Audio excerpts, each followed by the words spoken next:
எனக்கு 5 வயசாகும் போதுதான் அந்த ஊருக்கு போனோம். எங்க அப்பாவுக்கு வேலை மாத்தலாகி விட்டதால ஊருன்னு சொன்னா அது ஒன்றும் ரொம்ப பெரிய ஊரெல்லாம் கிடையாது என்று தான் சொல்ல வேண்டும். வடக்கு தெற்கா ஒரு 1.5 கிலோமீட்டரும் கிழக்கு மேற்கா ஒரு 1/2 கிலோமீட்டரும் தான் இருக்கும். இதுக்குள்ளேயே ஒரு கோவில், அதை ஒட்டி ஓர் அழகான குளம், ஊருக்கு வெளியில ஓர் ஏரின்னு எல்லாமே இருக்கும். அந்த ஊரை பற்றி அல்ல இந்த கதை என்று தான் சொல்ல வேண்டும்.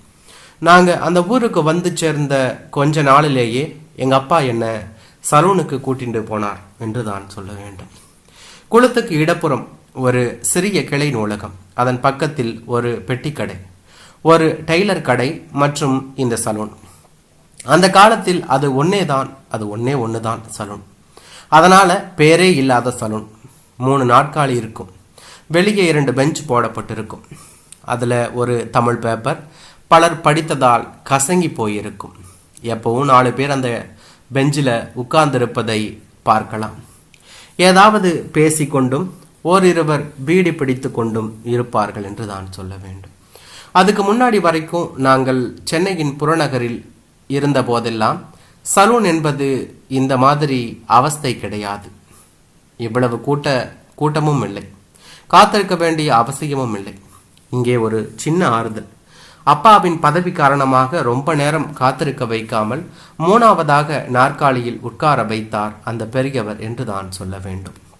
அயன் பண்ணாவிட்டாலும் கசங்காமல் இருந்த 8 முழ வேட்டி, சந்தன நிறமும் இல்லாமல் வெள்ளையும் இல்லாமல் ஒரு நிறத்தில் மடித்து விடப்பட்ட முழுக்கை சட்டை, மேல் மண்டையில் பளபளவென வழுக்கை, மண்டையை சுற்றிலும் வெள்ளையாய் நரைத்த முடிகள், அடர்த்தியாய் முறுக்கி விடப்பட்ட மீசை. 10 நிமிடங்களுக்கு ஒரு முறை நெஞ்சில் சளியினால் ஓர் இருமல். ஒவ்வொரு கட்டிங் முடிந்ததும் வெளியே போய் எச்சில் துப்பிவிட்டு வருவார் என்றுதான் சொல்ல வேண்டும். கூடவே அவர் பசங்கள் இருவரும், 2 பேருக்கும் 15-16 வயது இருக்கலாம், அவ்வளவுதான் என்றுதான் சொல்ல வேண்டும். முதலில் போன போது அப்பப்பா ஒரு மெஷினை வைத்து கொண்டு என் தலைமுடிய வெட்டியது இன்னும் நினப்பில் இருக்கு.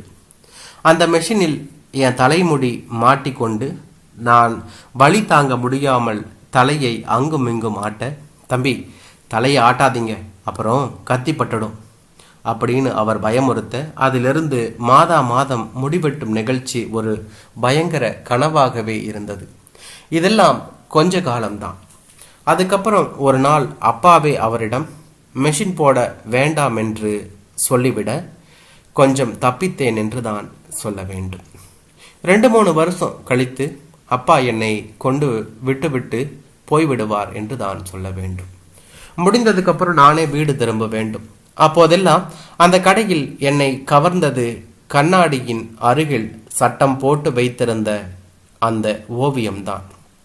அடர்த்தியான பச்சை வண்ணத்தில் வரைந்திருந்த ஒரு வானம், அதில் 2-3 மான்கள், சில பல மரங்கள், அதில் பலவித பறவைகள், அருகில் சிறு நீர்நிலை, அதில் நீந்துகின்ற வாத்துகள் என ஒரு பிருந்தாவனத்தையே சிருஷ்டி செய்திருந்தார் பெயர் தெரியாத அந்த ஓவியர். அந்த காலத்தில் எல்லாம் சலூனில் இது போன்ற அருமையான ஓவியங்களை தான் மாட்டியிருப்பார்கள். பெரிய பெரிய முகம் பார்க்கும் கண்ணாடிகளுக்கு இடையே இதுவும் இருக்கும். இன்றைக்கும் கிராமங்களில் உள்ள சலூன்களில் இதனை காணலாம் என்றுதான் சொல்ல வேண்டும். சட்டத்துக்குள் சில மான்கள் அந்த ஓவியத்தை பார்க்கும் போது எல்லாம் எனது கற்பனைகள் சிறகடித்து பறக்கும். எத்தனை நேரமானாலும் அந்த ஓவியத்தை பார்த்து கொண்டிருந்தால் பொழுது போவதே தெரியாது. சில சமயம் சின்ன பையன்தானே என்று எனது முறை வந்தாலும் என்னை விட்டுவிட்டு வேறு யாரையாவது உட்கார வைத்தாலும் தெரியாமல் அந்த ஓவியத்திலேயே லயித்திருப்பேன். முடி வெட்டி முடித்ததும் அவர் ஒரு டவலை போட்டு கழுத்தை இப்படியும் அப்படியும் ஒடிப்பதும் தோள்களையும் முதுகையும் அழுத்தி விடுவதும் சொல்ல முடியாத சுகானுபவங்கள் என்றுதான் சொல்ல வேண்டும். வருடங்கள் உருண்டோட நானும் பள்ளி படிப்பை முடித்து கல்லூரியில் சேர்ந்தேன் என்றுதான் சொல்ல வேண்டும். தொழில்நுட்ப கல்லூரி என்பதாலும் வீட்டிலிருந்து போய் வர முடியாத தூரம் என்பதாலும் ஹாஸ்டல் வாசம்தான். முதன்முறையாக வீட்டை விட்டு தனியே அப்போதுதான் ரொம்ப வருஷத்துக்கு அப்புறம் வேறு ஒரு சலூனில் புதுசா பிளேடு மாத்தி சுகாதாரமாக ஷேவிங், வட்டமான கோத்ரேஜ் டப்பியிலிருந்து நுரை பூசாமல் கேனை அழுத்தியதும் முகத்தை நிரப்பும் நுரை என எல்லாமே ஒரு புது அனுபவமாக இருந்தது என்று தான் சொல்ல வேண்டும். ஆனாலும் முடி வெட்டுவிட்டு குளித்துவிட்டு கண்ணாடியில் முகத்தை பார்த்தால் மனசுக்கு திருப்தியாக இல்லை. கைமணம் என்கிறார்களே, அது இதற்கும் உண்டு. அதனால் மாதம் ஒரு முறை வீட்டுக்கு வரும்போது அவர் கையாலேயே முடிவெட்டி கொள்ள காத்திருந்தேன் என்றுதான் சொல்ல வேண்டும். அம்மா கூட திட்டுவாங்க, வர்றதே ஒரு நாளோ 2 நாளோ, பின்பு அதில் கூட அங்கேயே மணிக்கணக்கில் போய் உட்கார்ந்துக்கணுமா என்று. முடி வெட்டுவது மட்டுமில்லை, அந்த ஓவியமும் என்னை ஈர்த்தது. நான் மட்டுமா வளர்ந்தேன்? அவரது பசங்க 2 பேரும் கூட வளர்ந்தார்கள். அவர்களுக்கு கல்யாணம் ஆனபோது ஊரே திரண்டு வந்தது. எல்லோருடைய கழுத்திலும் கை வைக்கும் உரிமை படைத்தவர் அல்லவா என்றுதான் சொல்ல வேண்டும். சொன்னா நம்ப மாட்டீங்க, இதெல்லாம் முடிந்து, அதாவது என் கல்லூரி படிப்பெல்லாம் முடிந்து வேலைக்கு போன பிறகும் இது தொடரலாயிற்று. ஆனால் இந்த இடைப்பட்ட காலத்தில் இன்னொரு முக்கியமான விஷயம் நடந்தது. ஆமாம், இன்னும் 2 சலூன்கள் தோன்றின எங்கள் ஊரில் என்றுதான் சொல்ல வேண்டும். நானும் அந்த கடைகளை வெளியில் இருந்து பார்த்திருக்கிறேன். வெளியே அலரும் பாடல், அழகான நல்வரவு என்று போட்ட கண்ணாடி கதவு, அது எப்போதும் மூடியே வைத்திருக்கும். எப்போதாவது கரண்ட் கட் ஆனால் திறந்த கதவின் வழியே பார்த்தால் பெரிய பெரிய கேலண்டர்களில் பெயர் தெரியாத ஆங்கில இந்தி நடிகைகள். ஆனாலும் என்னவோ எனக்கு அங்கே போக பிடிக்கவில்லை. இந்த கடைகள் வந்ததால் ஒரே ஒரு மாற்றம் மட்டும் எனக்கு தென்பட்டது. அதாவது இப்போதெல்லாம் கடையில் ரொம்ப நேரம் காத்திருக்க வேண்டிய அவசியமில்லை என்றுதான் சொல்ல வேண்டும். கூட்டம் குறைந்து விட்டது. கஸ்டமராகிய எனக்கு நல்லது. ஆனால் கடைக்காரருக்கு, பசங்களுக்கும் அப்பாவுக்கும் ஏதோ மனஸ்தாபம் போல. கடையில் சரியாக பேசிக்கொள்வதே இல்லை. பல நேரங்களில் 2 பேரும் கடையில் இருப்பதே இல்லை. நான் ஒரு நாள் போயிருந்த போது அவர் ரொம்பவும் வருத்தப்பட்டார் என்றுதான் சொல்ல வேண்டும். பசங்க 2 பேரும் கொஞ்சம் கூட மதிக்க மாட்டேங்கிறானுங்க தம்பி. கடைக்கு ஒழுங்கா வர்றதே இல்லை. அப்புறம் எப்படி கூட்டம் வரும்? கேட்டா கூட்டம் வந்தா நாங்க வரோம் அப்படின்னு எதிர்வாதம் பேசுறானுங்க. 2 மருமவ பேர பசங்கன்னு எல்லோருமே இந்த தொழிலை நம்பிதான் தம்பி. அப்படி இருக்க இந்த பயலுவ பொறுப்பில்லாம சுத்தரானுவ என்று ரொம்பவே வருத்தப்பட்டார் என்றுதான் சொல்ல வேண்டும். எனக்கு கேட்கவே கஷ்டமாக இருந்தது. நான் சின்ன வயசுல பார்த்ததிலிருந்து அவர் அப்படியே தான் இருக்கிறார். அவர் பெயர் கூட தெரியாது எனக்கு. எப்போ பார்த்தாலும் ஒரு 60 வயது கிழவர் மாதிரியே இருப்பார். இப்போ எப்படியும் ஒரு 70 வயசாவது இருக்கும்னு நினைக்கிறேன் என்றுதான் சொல்ல வேண்டும். என்ன பிரயோஜனம், என்ன பிரச்சனையாம் அவங்களுக்கு? ஆதரவாக அவரிடம் கேட்டேன். பாட்டு புட்டி வைக்கணுமா? அப்புறம் இதோ இந்த தெய்வீகமாக இருக்க இந்த படத்தை எடுத்துட்டு என்னென்னவோ அசிங்க பிடிச்ச பொம்பளைங்க படத்தை எல்லாம் வைக்கணுமா? முடித்திருத்துதல் அப்படிங்கிறது ஒரு கலை தம்பி. இது கடவுள் கொடுத்த வரம். நம்ம கையில் இருக்கு திறமைக்கு வரணும் தம்பி. கூட்டம் படத்தை காட்டி கூட்டம் சேர்க்கறதுக்கு என் மனசு ஒப்பலை தம்பி. அது நம்ம கையில் இருக்கிற கலைக்கு, அதில் குடியிருக்கிற தெய்வத்துக்கு செய்கிற துரோகம் தம்பி. ஒரு சாப்பாட்டு கடைக்கு, ஹோட்டலுக்கு அவரது பெயர் போகிறவங்களுக்கு சாப்பாடு நல்லா இருக்கான்னு தான் பார்க்கணும்.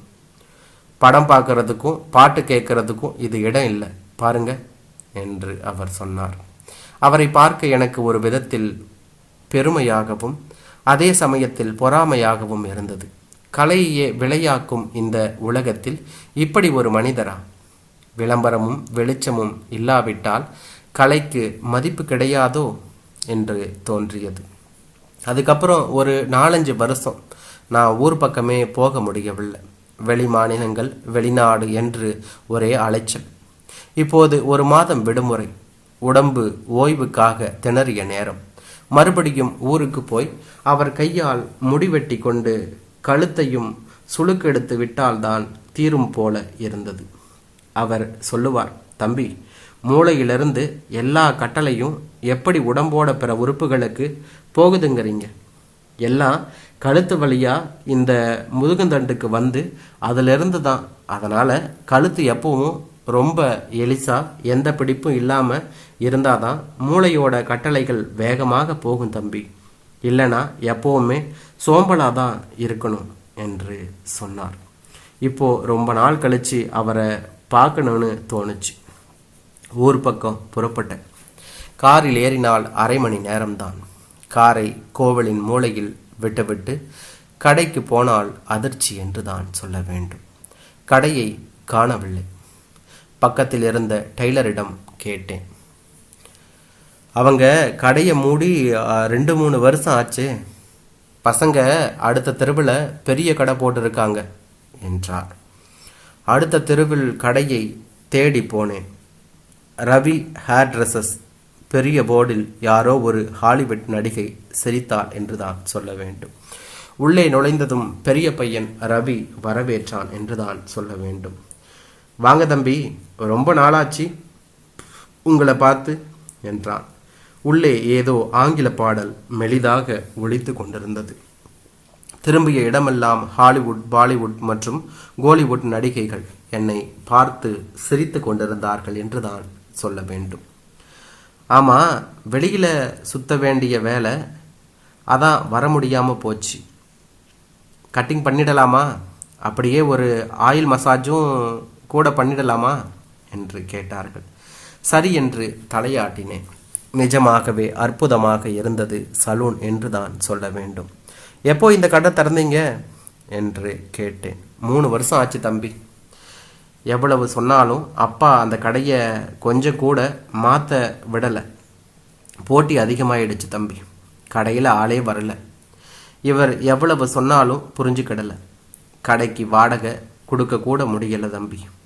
அப்போதான் நம்ம கவுன்சிலர் மூலமாக பேங்க்கில் கடன் வாங்கி இந்த கடையை ஆரம்பித்தோம். ஏதோ நல்லா போகுது தம்பி என்று அவர் என்னிடம் சொன்னார்.